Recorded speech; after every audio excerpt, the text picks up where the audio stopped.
to this week's episode of Tech Talk Live. I'm your host, Michael Armagon speaking, and today with us we have our guest, Vicquell, or Vicky. Hello. And as per usual, we are going to be talking about the, technology within the past week and the different news that's happened since we were last on. Now, we're going to start off this week with Apple, because, Apple has actually the most topics. The first thing that's actually on our plate is that Swift, the programming language that powers iOS, which is the operating system for iPhones, iPads, and so on, is actually becoming more and more popular in community colleges, which is really interesting when you really think about it, because that means more and more people are going to be interested in developing apps for iPhones and iOS on a whole. I know, Vicky, that probably makes you pretty happy. Yeah, I actually have the app on my iPad. Sad to say, but yeah. See? So, I mean, I think it's pretty good that Apple's making it very user-friendly to learn how to program. Like, even in stores, I think they have something where they teach kids how to program. So, I guess this is kind of like a bit of an extension to that, in a sense. Yeah, so then they have to market it to make it seem so they're reaching out to the community.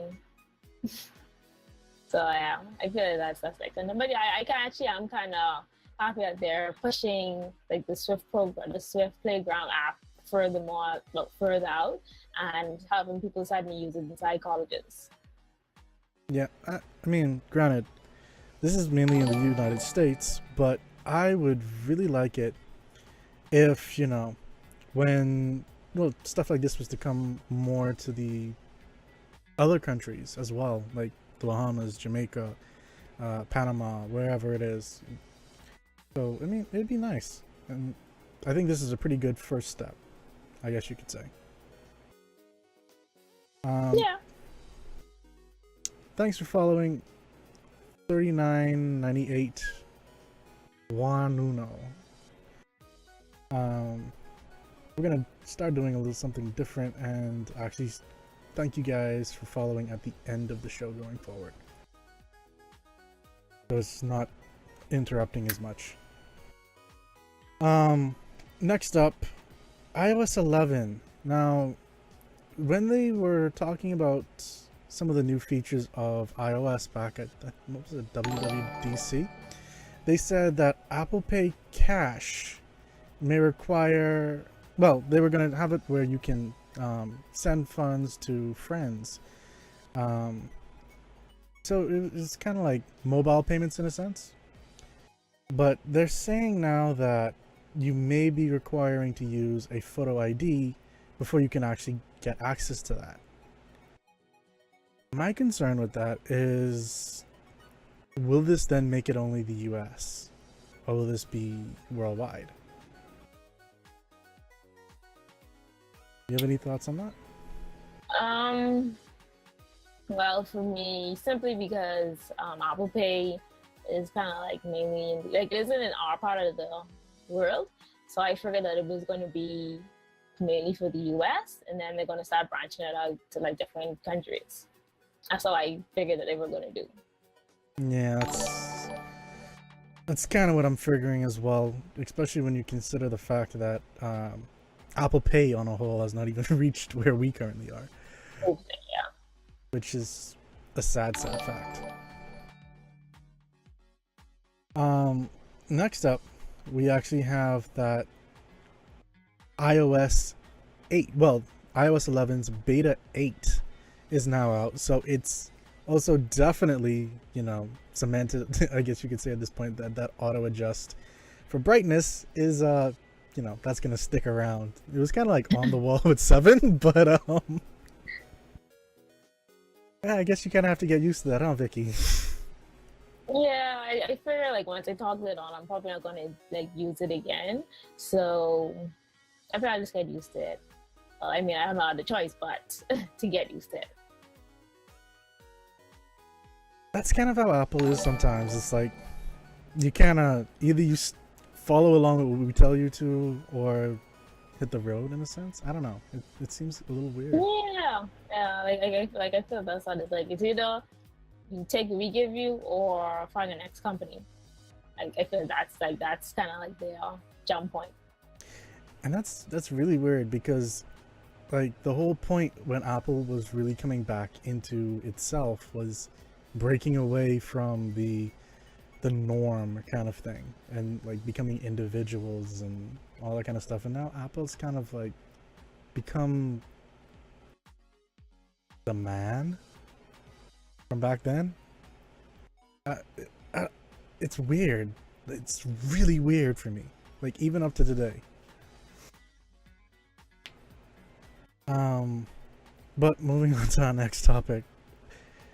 Now, for the past week, we've been hearing that the iPhone 8 was more than likely going to be released on September 12th. And that was rumored to be at the Steve Jobs Center, which is, at the new campus for them. And granted, I think it was today, it was officially confirmed that it was going to be yeah. So, I mean, overall, that's pretty good. Still a little weird that, it took a week for them to really confirm it, but we have our date. September 12th? Do we have a time? Yes, it'll be at 10 a.m. About 10 a.m. for them, and then it'll be like 12 or 1 o'clock for us. And we're in 3 hours. It'd be 1 p.m. for then 10 a.m. for Pacific. Right. Yeah. Yeah, because we're Eastern Standard Time. Yeah. Okay. Next up, Apple's actually won a lawsuit against them and this is a little awkward. Someone was actually trying to sue Apple because a student died due to a texting driver who was using an iPhone.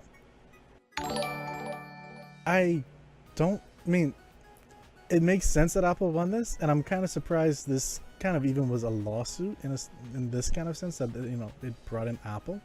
Like, where was this all the other times when all the other kids who died because of texting and driving came about? Like, I'm still trying to wrap my mind around that.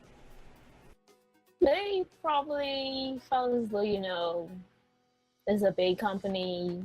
If I try to sue them, then they're probably gonna just give up to it and then just give me what I want. So that's probably how it was.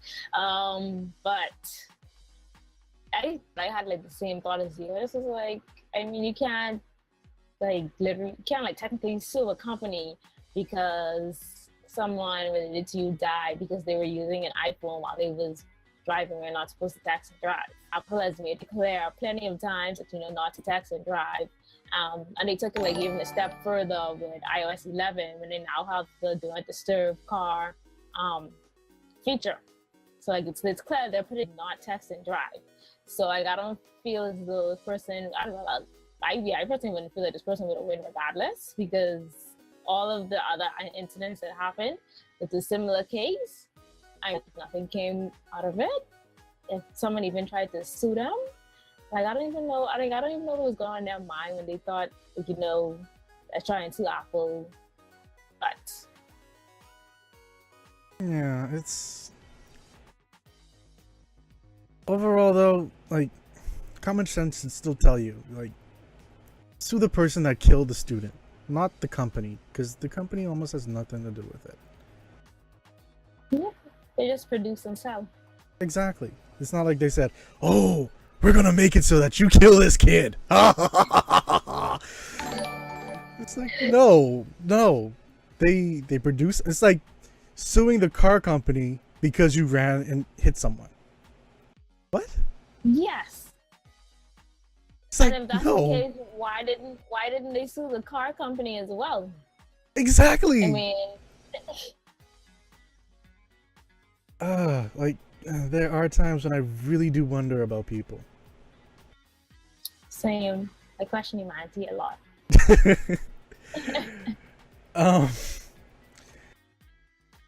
In a slight spin-off from that, apparently the New York Police Department, and I think the number was about 36,000 police officers.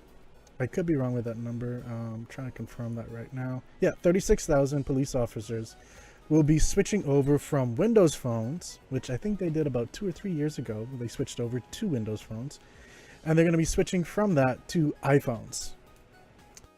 Simply because of, security and all that kind of stuff. And I'm guessing, there's more apps that they can use, and it's easier to code for.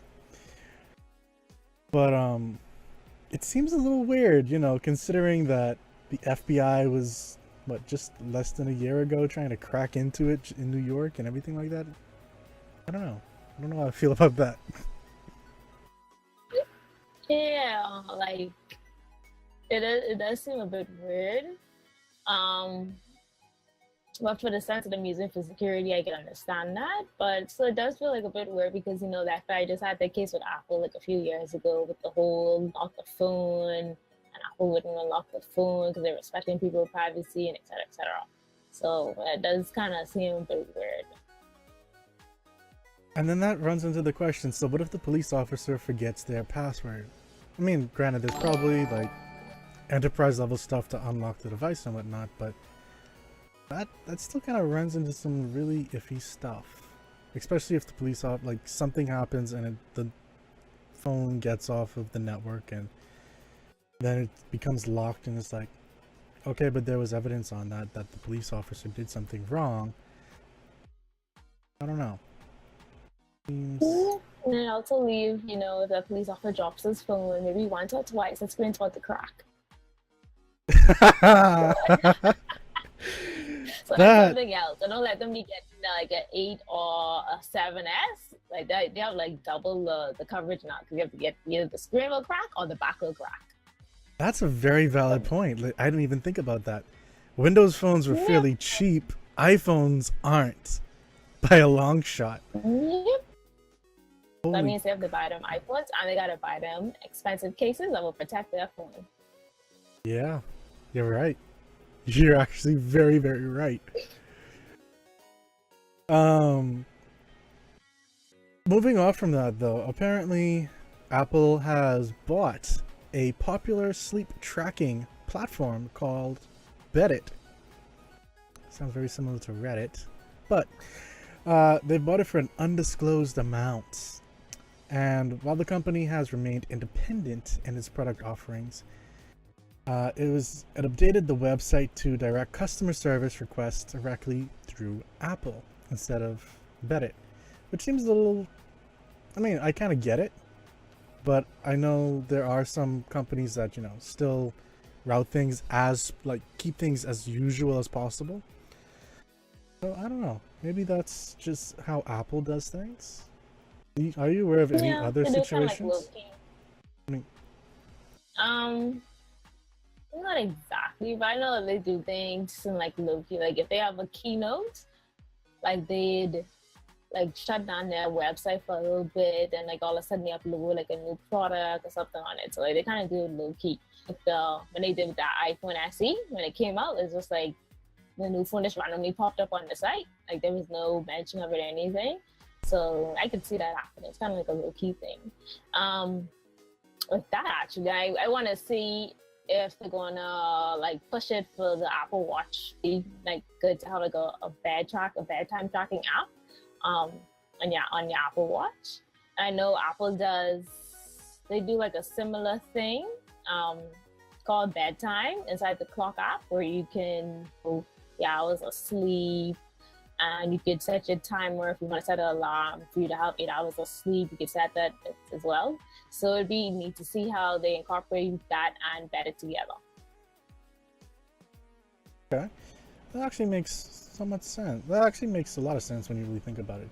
Because for those of you who aren't aware, Beddit is apparently kind of a sleep monitor that is placed underneath a bed sheet for more accurate sleep tracking. And it's now sold via Apple's online store. But for those two working together, it does make a lot of sense, especially since more and more people are becoming interested in their sleep habits, and more emphasis is being placed on snoring and tossing and turning and things like that. So I think this kind of helps a lot when you really think about it. Next up is a slightly controversial one, and it's a report that states that the iPhone 8 is to have a dock, a new multitasking and gestures to replace the home button. Now, Vicky, I know we kind of talked on this one in chat when this first came out, and I think we all kind of came to very similar conclusions. But what's your idea as to this entire thing? Me personally, I was kind of like iffy about it. I was actually wondering how they were going to incorporate it into the iPhone 8/Pro, whichever one they're calling it, because it doesn't have a home button, so that means you can't access you can't access the multitasker. You can't start your phone. You have to like use the power and one of the volume buttons and so on. But I watched a video yesterday, I think last night, about how it's going to like the line at the bottom of the screen. You're going to be able to like swipe up to to activate the multitasker and so on. I personally feel as though like putting a new iPhone aside, the home button.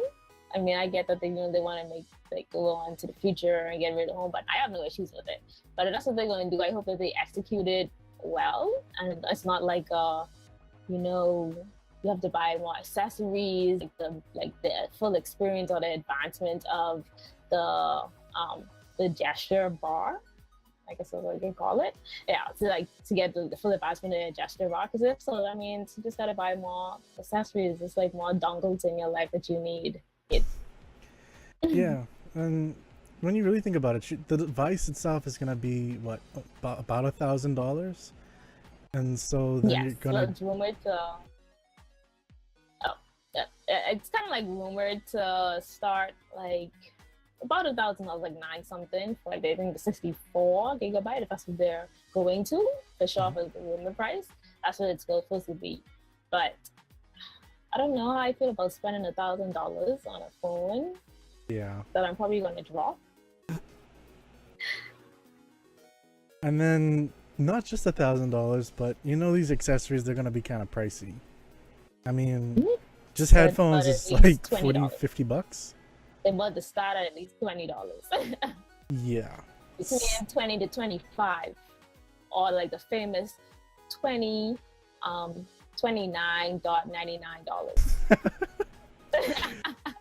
Yeah. So yeah, I can see this kind of becoming fairly pricey, like just to have everything set up for this thing.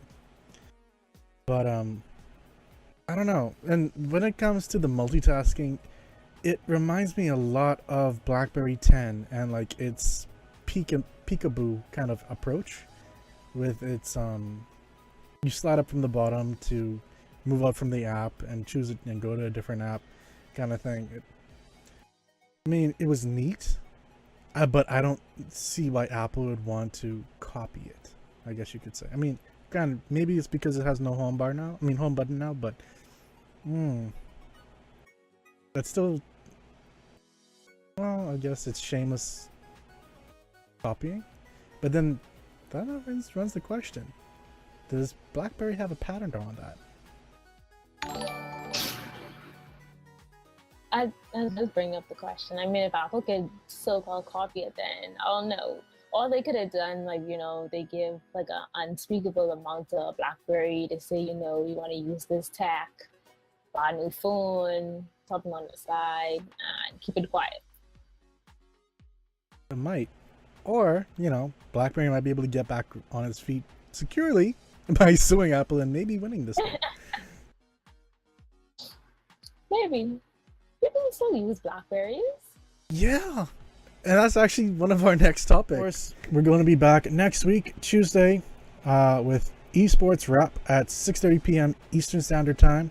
And another episode of Tech Talk on Thursday at 6:30 p.m. Eastern Standard Time. Keep an eye out. And, of course, throughout the week, you'll find me here sometimes doing some gaming or whatnot. Feel free to come in, at any of these times and just talk. We can always talk tech, we can talk whatever it is that you feel like. Until next time.